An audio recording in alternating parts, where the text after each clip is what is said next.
I'm 22 News digital reporter Monica Ritchie. At just 10 months sober, Michael Quinones suffered a horrible injury that would almost certainly send him back into the grips of addiction if he decided to keep his foot. Quinones was working a landscaping job in 2017 when a mower slid down some wet grass, slicing open the back of his heel and destroying his ankle. They were amazed that I was still alive when I went to the hospital because I guess I should have bled out. The freak accident came at a time where things were finally looking up for the recovering addict. Doctors told him if he kept his foot, it'd most likely mean undergoing multiple surgeries and a lifetime of pain medication prescriptions. 3 days later, I went with the amputation.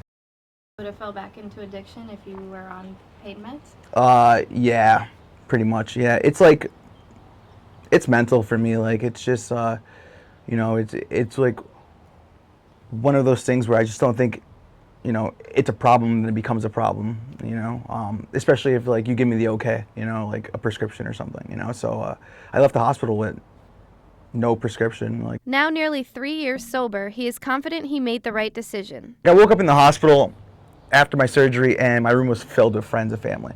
I feel like if I was still in active addiction, I wouldn't have had that support. You know what I mean? No one wanted to be around me, and I don't blame them, He even works as a recovery specialist to help others struggling with addiction.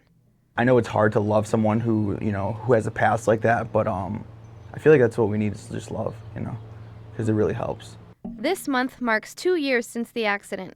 His positive attitude and ability to find humor in life's darkest moments constantly makes his family proud. I didn't want to be defined as an addict, and then because now I'm an amputee, I didn't want to be defined as an amputee and have it restrict me on things that I'm doing and have these limitations. I was this is just because I got my foot amputated doesn't mean that I can't do this or I can't do that. His story is something people in recovery from addiction or a major injury can learn from. I just got engaged.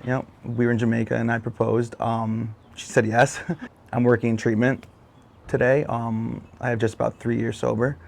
Life's good, I can't complain. I mean, it has its normal problems, you know what I mean? But it's that happens for everybody, so today I don't have to pick up a drink or a drug just because of that, Monica Ritchie, 22 News.